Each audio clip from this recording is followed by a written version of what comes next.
Yeah, ladies and gentlemen, you know what it is. It's Peter Rosenberg from Hot 97 and Wrestling with Rosenberg. More Wrestling with Rosenberg's on the way as we get close to WrestleMania, but I want to remind everyone real quick before we get to this Roman Reigns interview to make sure you check out my new podcast on Grantland with my buddy David Shoemaker, a.k.a. The Masked Man. Every week we do it on Grantland.com. You can subscribe on iTunes. It's called Cheap Heat. So just look that up on iTunes. Cheap Heat, the podcast talking wrestling every week with me, Peter Rosenberg, and my boy, The Masked Man. All right, now let's get into it. It's Royal Rumble time. Let's talk to Roman Reigns. Roman Reigns, how are you, sir? What's going on, man? I'm doing good. Yourself? I'm doing great, man. Good to talk to you right now in the midst of you having a pretty fantastic emerging career in the WWE. Yeah, man. Things are going good. Good to talk to you too, man. Yeah, dude. You excited for this Sunday? Oh, man, I can't wait. I could speak for the whole Shield on this one. This is something we've been waiting for a long time. Last year, we didn't. We kind of had to work in the dark a little bit when we put Rocky through the table, but this is a kind of like a bucket list. We're checking off the bucket list deal here. Yeah, this is pretty sweet. Having one of those moments when an entire faction is in the Rumble, and of course the Royal Rumble goes down on pay-per-view this Sunday. So let's start off right there. What was it like putting Rocky putting a family member through a table last year? What was it like just getting to interact with Rocky at all on camera? Oh, it was cool. Like we said, it was in the dark, so it wasn't picked up too much. We were kind of working in, we were like special ops. We were like ninjas. Nobody knew where we were and where we were coming from. But I guess we didn't know about it until afterwards that it was you. Yeah. But just seeing him, during the day and getting to interact with him and things like that, it was pretty cool. He's a really cool dude. Okay, let's start off with your background a little bit. Of course, your dad is Sika, right? Yeah. Yep. So you were born into wrestling in a sense, but decided to pursue football first, much like The Rock. Was football always plan A for you? Did you not know that wrestling would at some point be in your plans, or was it always there as a possibility as well? Well, no. I mean, when in our family, when you're a little guy, the only thing you want to do is wrestle. So, but I started playing football at an early age. I'm from Pensacola, Florida, and down there, just about everybody, all the boys play football growing up. So it's a big thing in our town and just in the South in general, and Florida being the big football state that it is. So, once I started playing football, wrestling still was my dream, but once I got closer to high school ball and the whole recruiting process and the dream of playing Division I football kind of set in, and that's kind of that was the bug that bit me there. So wrestling was always kind of in the mix though the whole time. You played alongside Calvin Johnson, didn't you?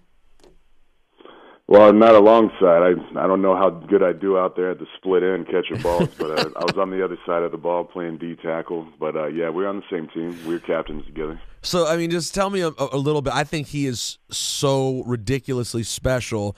Just what level of athlete Calvin Johnson is when you get to play, and see him up close. Yeah, Calvin, man, he's in so many regards he's such a freak because his genetics alone, you can make a career and retire off of that. But his work ethic, that's some things I think only a teammate or a coach would know about that guy. Is he literally had the best work ethic I've ever seen in my life. If he's on the road or he's traveling, doing whatever he does, anytime he'd come back to Tech, he would always be in the weight room 7, 8 in the morning. The guy, I saw him make catches in practice that were better than the things he'd done in games. So just to think, like, every single time that guy steps on the field, he's putting so much money on the line. And for him to go full tilt at practice, that really speaks volumes on the athlete and, the man that he is. So yeah, that's scary. It's been a while since I talked to him, but absolute, great dude. That's scary to think about him doing better things in practice than on the field, because what he does on the field is so bananas. What can you compare the rush of playing football at a high level, like in Canada or at D1 at Georgia Tech. What's that rush like compared to having a match in the WWE? There's similar things, crowd reactions. But for me, wrestling is a bit cooler to me, just because, as in football as a defensive lineman, and linemen don't get much glory. A defensive lineman certainly gets more glory than an offensive lineman does. But as a wrestler or a part of the Shield, it's like being the quarterback. I feel like I'm Peyton Manning out there. I'm Tom Brady. I'm calling the shots. I'm doing my thing. The camera's on me. So in that regard, I like wrestling a lot more. I don't have a face mask or a helmet, and people get to know who I am, what I look like, and get a better feel for me. But in wrestling, you control the crowd. They're gonna make noise off of what you specifically do. And in football, there's moments, like a third and long. Of course, if you get a sack, the roof's gonna blow off, score a touchdown. But with wrestling, there's just so many more emotions you can pull out of the crowd and connect with them, and in that, I guess, regard, so much easier. I mean, to delve in a little bit more and a little nerdier, like I like to do when it comes to wrestling, which which is such a big part of my life and something that a lot of my listeners are so fascinated by. There's a lot of talk about you. You have become, I don't even think it was necessarily the case instantly, but as the months and now over a year have gone by with the Shield, you have gotten a lot of talk, and there's a lot of noise, people saying that they really see a huge future for you as a solo star. But it's super early in your career. First of all, are you aware of that? Do you hear that people speculate that you could have a really, really bright future? And if so, how do you, just kind of keep that to the side and keep moving at the right pace without getting ahead of yourself? I didn't need, before anybody knew who I was, and before the Twitter thing and all that social media and where everybody's opinions are so strong, I didn't really need that to know, what I am. That's one thing about me, is I know who I am and where I want to go. So, to be the number one singles competitor in this company should be everybody's goal. And that's never not been my goal. Fortunately for me, the way we were introduced to our product in the WWE, it was as the Shield, as a tight-knit team, a three-man team. So, all three of us, we're all singles competitors. We all want to be the best. We want to be, the top guy of the WWE. But this was our opportunity to kind of, get our foot in the door. And, since day one, it just works. We gelled.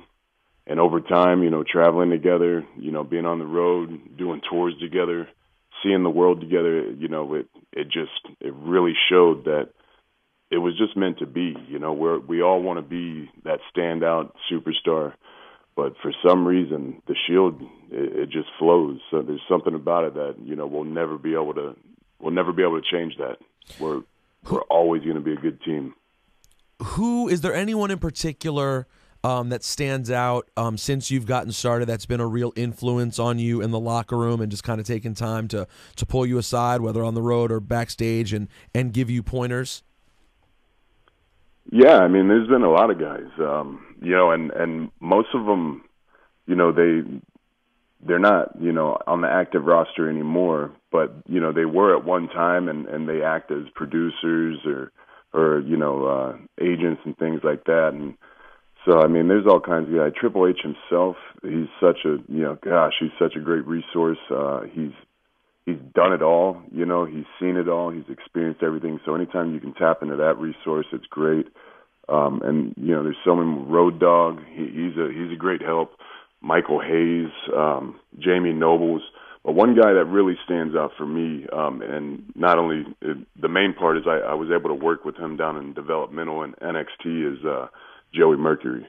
And he's a guy who, kind of goes back and forth on the road and down there in NXT. And anytime he's around, he's such a great help. He knows what I started as, as like, day one, a blank canvas to where I am now, and he has a good idea where I want to go. So he's always somebody I easily confide in.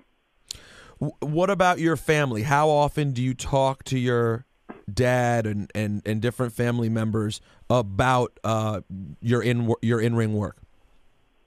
Oh, all the time. Anytime I can talk to my dad, my brother, cousins. In that regard, it's a lot easier just because, when you have full-on similarities, I can watch anybody in my family, one of their matches, and I can learn from it. I can take from it without even stepping in a ring, just because I know the things that they're able to do, on an athletic standpoint. I'll be able to emulate anything, that any of my family members can do, just because we're all so similar from, an athletic regard. But, anytime I'm able to talk to my brother, get ideas from him, and not only just in the ring, just being on the road, all the different things you experience when you're traveling. There really is a science to making your life a lot easier when you're not in your home. So that's another cool thing that, having so much family and with so much experience that, that went before me to kind of tap into, their knowledge and just learn before I even experience anything. Can you clear something up for me? So for people who don't know, your pops is Sika, of course, your brother's Rosie.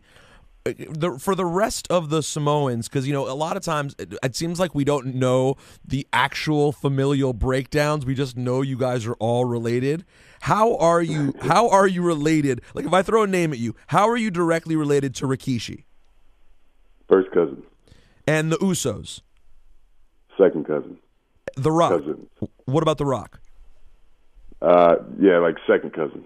What about the late great Umaga? First cousin. And also the late great Yokozuna. First cousin. And so there's an actual and you have a real closeness with all these people in your family. Because this is such a great revered family in wrestling history. I'm just curious about what the actual knit of the family is like.